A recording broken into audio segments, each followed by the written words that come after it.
Welcome back.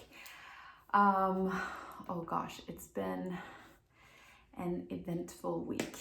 I am coming at you from Halmstad, and it's August 11th today, so we have been here, I would say, like 11 days, I guess, and it has been really intense.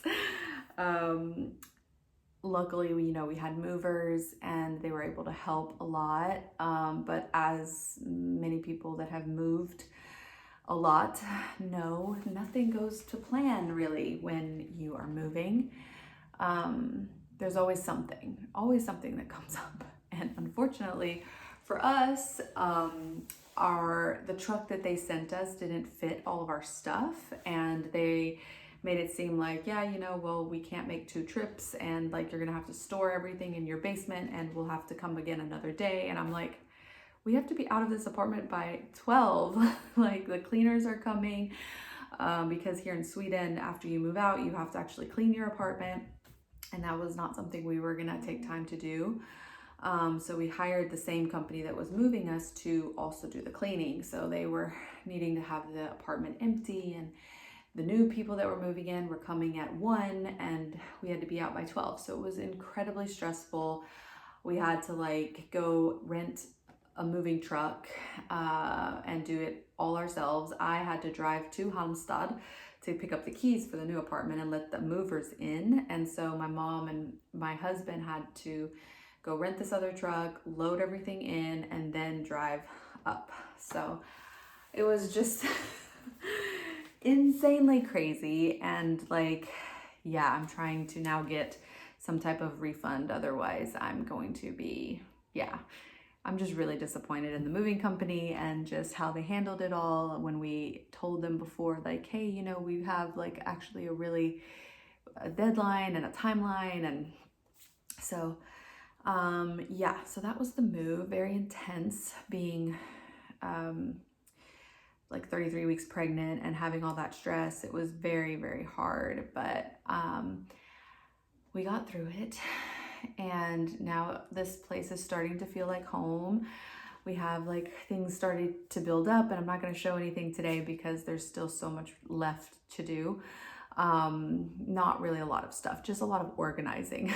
But yeah, we have the crib in here in the guest room, where my mom is primarily going to be sleeping. So we have the changing table in here, the dresser, the crib, and that'll be our daily, room to be in.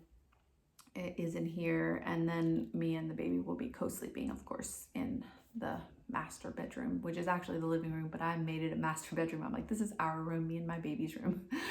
But it's also kind of the living room. And then my husband, Burke, he has a smaller room that has the balcony that he will primarily be sleeping, because for us, it's really important, for him to be getting sleep. He's starting his master's in just a couple of weeks, which is also just oh my gosh, September 1st, he's starting his master's, and it's going to be a full-time intense program. So that's why my mom is going to be here a lot helping. So we did a trial. My mom, she'll leave on the weekends, so me and Burke will of course be alone as much as possible, but we don't know what it's going to look like, what his program, how demanding it's going to be. So my mom is going to be here at least for the first couple of weeks at least, until I start feeling like I'm kind of healing and things are in a routine, somewhat of a routine. But we did a trial now with my mom and just for her staying here with us for about a week, just helping us unpack and get things sorted. And it's just really hard with family stuff. I think, or I'm pretty sure everyone has family drama and stuff that is just, it's a lot when you're having a baby. And it's the first grandbaby, and my mom is kind of the only grandparent this baby will have. So I feel like it's really important she's in the baby's life, and just mom and daughter relationships. So there's a lot there. But I think we're just starting to feel like we're just grateful that she's being able to help and support us, because without her, I honestly don't even know. And then all of our differences in life and everything is just going to have to, I just need to surrender to it all, and become very, yeah, I just need to be in a surrender mode when I'm around my mom. So that said, I am glad that we did the trial week. I'm glad some things came up for us and that we are kind of, starting to work out a plan, and how it's going to be in the home birth and also in the postpartum, and like what I'm really looking for and what I'm going to need the most support with.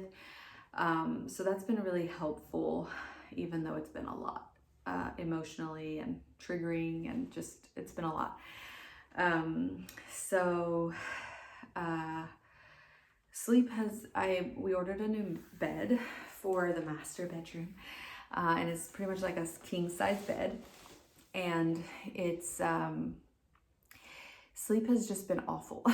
It's been so awful. Yeah, I'm waking up, my hips are hurting, my carpal tunnel, my arms are still asleep all the time. So sleep has been really, really rough. But I'm trying to stay on the bright side. I go into 35 weeks on Wednesday, which is so insane. But yeah, I'm just trying to know that this is temporary. He's moving a lot. He is just on the move. Every day I'm just like, wow, buddy.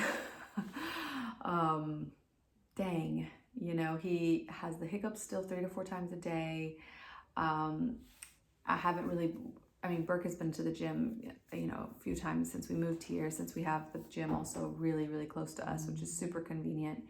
But I did my first strength workout on Sunday after about a week, and after the workout, I was like in the gym making my shake and, sitting really legs wide apart, kind of forward leaning, and just felt him move insanely. Like I was like, what are you doing? And yeah, it was just a really big movement, and I didn't really think much of it. And then later when I got home, he got the hiccups again. But they were on the left side now, because his back has been primarily on my right. And I've been like, okay, buddy, you just really need to get over to that left side. I've been really trying to stay on my left side the most, and trying to really, advocate for him to come over there. Because with birth, it's just a shorter journey for him if labor can start on the left side, with his back on your left side. Because with the uterine contractions, what's actually happening is, there's all these muscle fibers, and so they're pulling up on your cervix, shortening everything, softening everything, but they're also kind of waves on the uterus, and they're actually like kind of twisting him. So he's like, when you're opening like a wine bottle and you're like having to kind of twist a few times, like that's how they get out. Like they literally have to do a whole rotation. So him starting on the right would have just been kind of more of a longer journey. So now starting on the left, he really just needs to go that way and then start his descent under the pubic bone. And so I got so happy. I was like, oh my gosh, the hiccups are down low. They're on the left side. They're really down there. So he must have gotten really low. So I just was super excited. And I was just talking to him all the time. I'm like, oh, so good, buddy. Like we're doing this. So I'm really hoping that he will stay in that position now. I went to the midwife here, and everything looks really good. My iron is still holding good at 128, but she sent blood tests so I can see my ferritin levels. So we'll get that back hopefully in a couple of days. But I'm feeling really good. Like otherwise I feel like just normal. I just feel out of breath more often, and I feel really tired. Like otherwise I'm eating like crazy. Nothing changed there. No nausea, no acid reflux, nothing like that. It's really, really, I'm just feeling very grateful that I'm still feeling so good. and that my iron is good, even just drinking this juice and my green juices. So I'm very happy about that. So, but we'll see what the ferritin levels show as well. And while she was feeling him, she was also saying that his head is lower than it was at my previous visit with my other midwife in Malmö. So that was also really encouraging, that he's getting lower. And she also said that he's measuring a little under what he should be at this week. So I'm not worried at all. Like, I feel like I'm a good size, and that, you know, maybe I just don't have a giant baby, and that's okay. And they can be a little under or a little over this line that they're charting.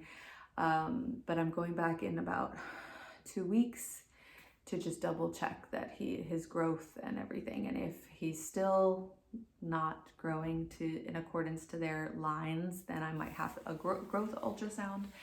But for right now, I'm just gonna go back in 2 weeks to see that things are measuring good. But him being so active and everything, he's just moving so much, I'm not feeling worried, and I'm just feeling more relief now. I'm feeling more excited now.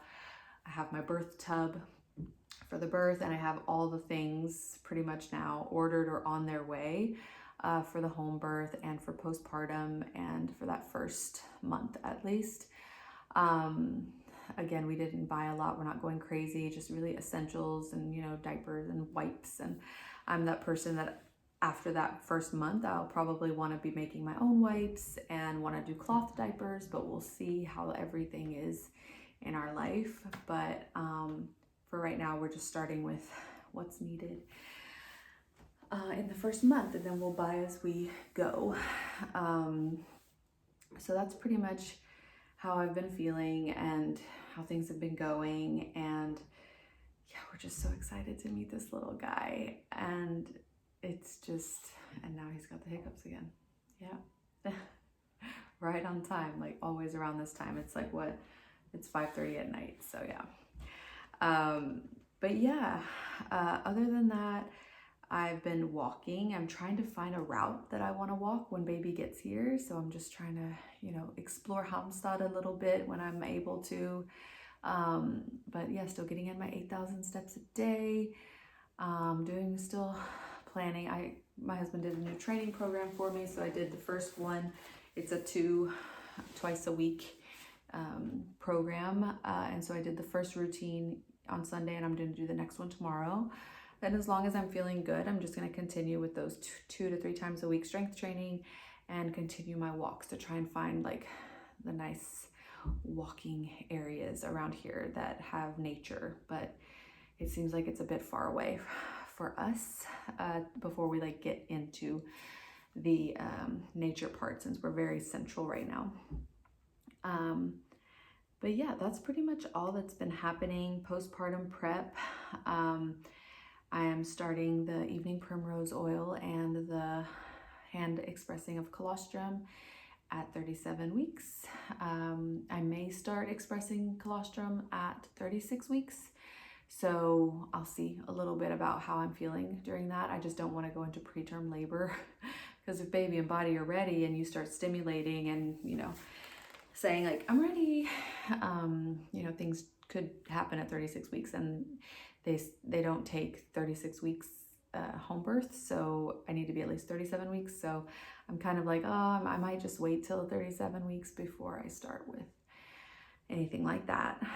But yeah, that's pretty much all I wanted to share today, was just an update and how everything's been going. And I have an interview tonight with a previous doula client in Portland, Oregon. So I'm excited to see her and how she's doing, and just to, yeah, get updated on everything in her life. So yeah, that will be coming up here as well very shortly. And so yeah, I am looking forward to talking to you all very soon again. And I will end with just showing my belly. I don't even know where to go. I'm sitting like on the floor right now. Probably not there. Woo. This is belly at 37 4 weeks and 5 days. So yeah, he is growing really well. But yeah, I look forward to updating you again very soon.